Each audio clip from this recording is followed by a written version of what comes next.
आदमी की पत्नी अचानक से बहुत बीमार पड़ गई। मरने से पहले उसने अपने पति से कहा, मैं तुम्हें बहुत प्यार करती हूँ, तुम्हें छोड़कर नहीं जाना चाहती। मैं नहीं चाहती कि मेरे जाने के बाद तुम मुझे भुला दो और किसी दूसरी औरत से शादी करो। वादा करो कि मेरे मरने के बाद तुम किसी और से प्रेम नहीं करोगे, वरना मेरी आत्मा तुम्हें चैन से जीने नहीं देगी। दिल दहला देने वाली डरावनी कहानियाँ बच्चे व कमजोर दिल लोग ना पढ़ें। पत्नी का भूत और इतना कहकर वो चल बसी। उसके जाने के कुछ महीनों तक उस आदमी ने किसी दूसरी औरत की तरफ देखा तक नहीं, पर एक दिन उसकी मुलाकात एक ऐसी लड़की से हुई जिसे वह चाहने लगा। बात बढ़ते बढ़ते शादी तक आ गई और उनकी शादी हो गई। शादी के ठीक बाद आदमी को लगा कि कोई उससे कुछ कह रहा है। मुड़कर देखा तो वो उसकी पहली पत्नी की आत्मा थी। आत्मा बोली, तुमने अपना वादा तोड़ा है, अब मैं हर रोज तुम्हें परेशान करने आऊंगी। और इतना कहकर वो गायब हो गई। आदमी घबरा गया, उसे रात भर नींद नहीं आई। अगले दिन भी रात को उसे वही आवाज सुनाई दी, मैं तुम्हें चैन से नहीं जीने दूंगी। मैं जानती हूँ कि आज तुमने अपनी नई पत्नी से क्या क्या बातें की। और उसने आदमी को अक्षरश एक एक बात बता दी। ये 5 बातें बताती हैं कि आपके आसपास कहीं ना कहीं प्रेतात्मा है। आदमी डर कर कांपने लगा। अगले दिन वह शहर से बहुत दूर एक ज़ेन मास्टर के पास गया और सारी बात बता दी। मास्टर बोले, ये प्रेत बहुत चालाक है। बिल्कुल है, तभी तो मेरी एक एक बात उसे पता होती है। आदमी घबराते हुए बोला। मास्टर बोले, कोई बात नहीं, मेरे पास इसका भी इलाज है।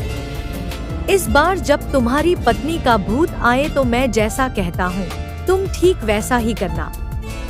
उस रात जब आत्मा वापस आई तो आदमी बोला, तुम इतनी चालाक हो, मैं तुमसे कुछ भी नहीं छिपा सकता। और जैसा कि तुम चाहती हो मैं अपनी पत्नी को छोड़ने के लिए भी तैयार हूँ, पर उसके लिए तुम्हें एक प्रश्न का उत्तर देना होगा। और अगर तुम उत्तर न दे पाई तो तुम्हें हमेशा हमेशा के लिए मेरा पीछा छोड़ना होगा। पत्नी का भूत बोला। मंजूर आदमी ने फौरन जमीन पर पड़े बहुत सारे छोटे छोटे कंकड़ अपनी मुट्ठी में भर लिए और बोला, बताओ मेरी मुट्ठी में कितने कंकड़ हैं? और ठीक उसी समय भूत गायब हो गया। कुछ हफ्तों बाद वो एक बार फिर से ज़ेन मास्टर के पास उनका शुक्रिया अदा करने पहुंचा। मास्टर, उस भूत से मेरा पीछा छुड़ाने के लिए मैं जीवन भर आपका आभारी रहूंगा।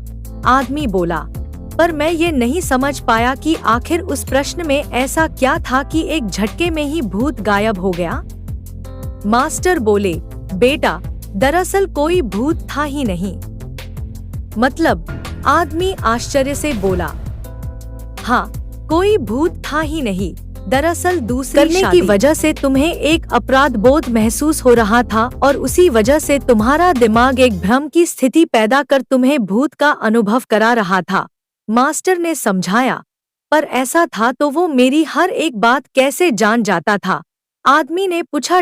मास्टर मुस्कुराए, क्योंकि वो तुम्हारा बनाया हुआ ही भूत था, इसलिए जो कुछ तुम जानते थे वही वो भी जानता था। और यही कारण था कि मैंने तुम्हें वो कंकड़ वाला प्रश्न पूछने को कहा, क्योंकि मैं जानता था कि इसका उत्तर तुम्हें भी नहीं पता होगा और इसलिए भूत भी इसका उत्तर नहीं दे पाएगा और तुम्हें तुम्हारे दिमाग की ही उपज से छुटकारा मिल जाएगा। आदमी अब पूरी बात समझ चुका था।